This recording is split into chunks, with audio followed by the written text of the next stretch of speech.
আমি যখন সৌদি আরবে নতুন আসি পাক্কা 3 মাস আমার কোনো কাজ ছিল না। আমি কিন্তু ডাইরেক্ট কোম্পানিতে আসছি। পাক্কা 3টা মাস গার্ডেনের কাজ করাইছে, আশকারি ক্যাম্পে কাজ করাইছে, আশকারি ক্যাম্পের গাছ কাটাইছে, মানে কোম্পানির টুকটাক যেখানে যেখানে কাজ আছে সেখানেই করাইছে। কোম্পানিতে আমার বসায় রাইখা বেতন দিব না। আর আমার জন্য এমন না যে কাজ রেডি করে রাইখা দিছে, বাংলাদেশ থেকে আসলাম অমনি সেইখানে দিয়ে দিল। কিছু জিনিস বুঝতে হয়। আমি আমার ফ্যামিলিরে কখনো টেনশন দেই নাই, কখনো না। যাই হোক, পাক্কা 1.5 বছর মোটামুটি ভালোই কষ্ট হয়েছে, কিন্তু বাড়িতে কখনো অভিযোগ করি নাই। কি দালাল দিয়ে পাঠাইলা, এখানে ভালো নাই আমি, আমার কাজে কষ্ট হয়।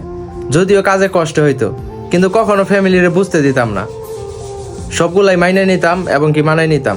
আলহামদুলিল্লাহ 1.5 বছরের পর থেকে আমি যে কাজ পাইছি 12 ঘন্টার মধ্যে হাইস্ট হলে 4 ঘন্টা কাজ করতে হয়, বাকি 8 ঘন্টা মোটামুটি বৈশা টৈশা থাকা যায়, কোনো অসুবিধা নাই, কোনো ঝামেলা নাই।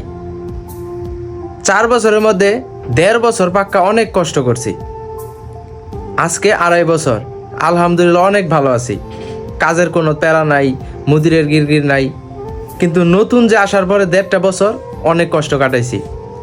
3 মাস ওই যে বললাম শুরুতে 3 মাস কাজ ছিল না, 3 মাস রোদের মধ্যেও কাজ করছি, অনেক সময় রোদে কাজ করছি।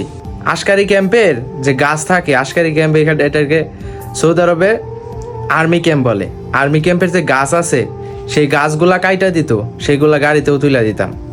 আশকারি ক্যাম্পের ভেতরে পুকুরের মতো থাকে, সেইখানে ঘাস হয়, বড় বড় গাছ হয়ে যায়, সেইগুলা কাইটা দিত, সেইগুলা উঠাই দিতাম।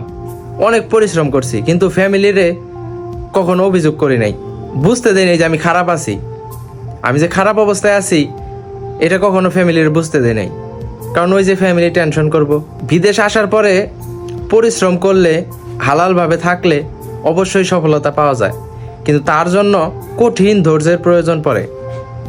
আর এই কঠিন ধৈর্যটাই হচ্ছে আপনার লাইফের একটা পরীক্ষা মাত্র। ধৈর্য আপনাকে করতে হবে, তাছাড়া আপনি সফল হইতে পারবেন না।